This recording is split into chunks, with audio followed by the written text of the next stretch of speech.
ایک دفعہ ایک آدمی نے مجھے چٹ لکھا، کہتا ہے جی آپ لوگ بڑا اعتراض کرتے ہیں گانے بجانے والوں پر اور ان سنگرز پر اور ڈرامہ کرنے والی لڑکیوں پر۔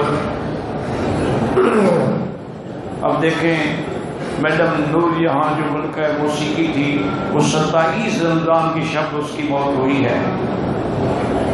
اتنی مبارک عورت تھی کہ اس مبارک رات میں اس کی موت آئی۔ نے کہا آپ کو پتا ہے کہ ابو جہل کا پھل تھا، وہ بھی 27ویں کی شب تھی۔ یہ زمان مکان سے کچھ نہیں ہوتا ہے۔ مکے میں مر گیا کافر ہے تو جہنم میں جائے گا،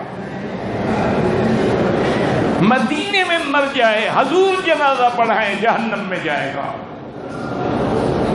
حضور نے قمیص دیا، کفن پہنایا عبداللہ ابن ابی کو، خود جنازہ پڑھا لیکن جہنم میں جائے گا۔ اور آئندہ اللہ نے منع فرما دیا کہ لا تقم علی قبر ولا تصلی علی احد منهم مات ابدا ولا تقم علی قبرہ۔ یاد رکھ لو مسئلہ کہ زمان اور مکان سے کچھ نہیں ہوتا جب تک ایمان نہ ہو۔ اگر اندر ایمان ہے، وہ عورت ہے یا مرد ہے، انشاءاللہ جنت۔ من کان آخر کلامہ لا الہ الا اللہ۔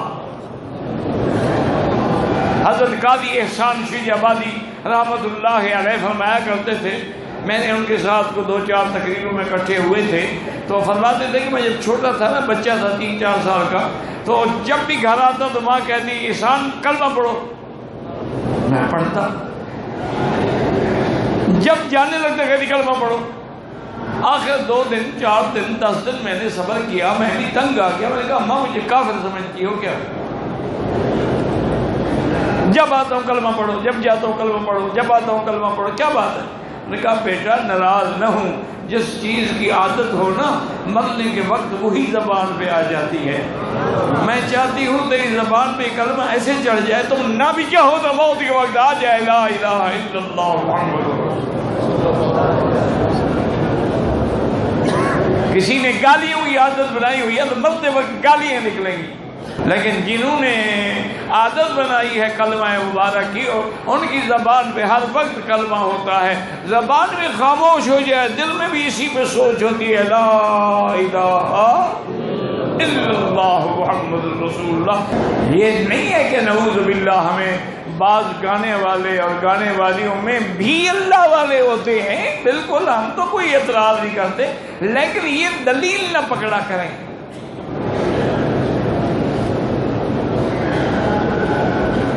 آپ کے فلموں میں ایک بہت بڑا مشہور ہیرو ہے، میں اس کا نام میرے خیال مر گیا ہے، یقین کریں میں باب ملک عبدالعزیز سے نکل رہا تھا اور وہ سجدے میں پڑا ہوا جس طرح رو رہا تھا نا، میں نے ایسا کسی مولوی کو بھی روتے ہوئے نہیں دیکھا، بے تحاشا رو رہا تھا، چیخیں نکل رہی تھی۔ اور مولا ساری زندگی میں نے گناہوں میں گزاری ہے، میں نے ساری زندگی غیر لڑکیوں کو دیکھا ہے، آج تو نے کعبہ دکھا دیا، اب مجھے محروم نہ کرنا۔